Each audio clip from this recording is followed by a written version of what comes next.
जब grace marks दिए वो पब्लिक डोमेन में कहीं पर भी ऐसा नहीं है कि पब्लिक डोमेन में किस बच्चे को कितने मार्क्स दिए, किसको कितने ग्रेस मार्क्स आए हैं। जिस तरह से इस केस में हमारे पास मटेरियल्स हैं, एफआईआर हैं और दूसरे एविडेंस हैं जिसमें पेपर लीक हुए हैं, एफआईआर्स हैं, इन्वेस्टिगेशंस चल रही हैं, ये साफ साबित होता है हमारी तरफ से जो हमारे पास मटेरियल है कि इस पूरे एग्जाम को सेट असाइड करना चाहिए। वो क्या हुआ जब 5 बच्चों के 720 एक ही क्लासरूम में सीरीज वाइज आ रहे हैं, वो मुद्दा कहाँ गया?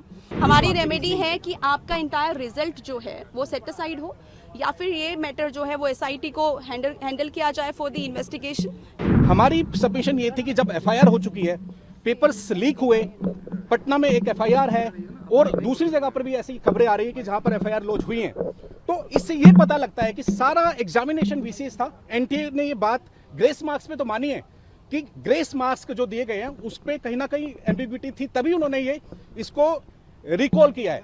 लेकिन मैंने आज अभी कोर्ट में ये आर्ग्यू किया, जज साहब को बताया कि जब ग्रेस मार्क्स दिए वो पब्लिक डोमेन में कहीं पर भी ऐसा नहीं है कि पब्लिक डोमेन में किस बच्चे को कितने मार्क्स दिए, किसको कितने ग्रेस मार्क्स आए हैं।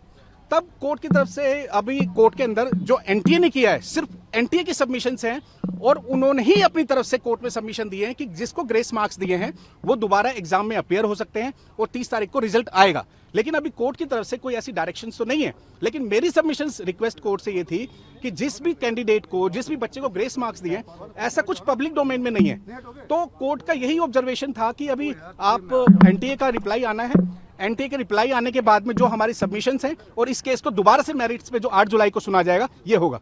लेकिन जिस तरह से इस केस में हमारे पास मटेरियल्स हैं, एफआईआर हैं और दूसरे एविडेंस हैं जिसमें पेपर लीक हुए हैं, एफआईआर्स हैं, इन्वेस्टिगेशंस चल रही हैं, ये साफ साबित होता है हमारी तरफ से जो हमारे पास मटेरियल है कि इस पूरे एग्जाम को सेट असाइड करना चाहिए, रिकॉल करना चाहिए और ये दोबारा एग्जाम होना चाहिए। एक और मेजर पॉइंट यहाँ पे ये आता है कि हम सिर्फ उन्होंने जैसे बोला कि 1563 स्टूडेंट्स का हम रीनीट करा देंगे, उनका रिजल्ट डिक्लेयर कर देंगे। तो क्या 1563 स्टूडेंट्स का री एग्जाम करा के 23 लाख बच्चों को जस्टिस मिलने वाला है? Not at all. वो क्या हुआ जब 5 बच्चों के 720 एक ही क्लासरूम में सीरीज वाइज आ रहे हैं, वो मुद्दा कहाँ गया?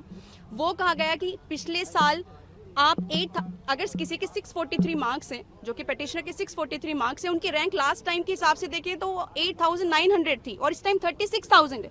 क्या इतना बड़ा डिफरेंस आ सकता है? क्या एक साल में इतने टॉपर्स हो सकते हैं इंडिया के अंदर? Not at all. रेमेडी क्या मांगी थी मैम? हमारी रेमेडी है कि आपका इंटायर रिजल्ट जो है वो सेट असाइड हो, या फिर ये मैटर जो है वो एसआईटी को हैंडल किया जाए फॉर द इन्वेस्टिगेशन। ये हमारी 2 मेजर प्रेयर्स हैं इसमें।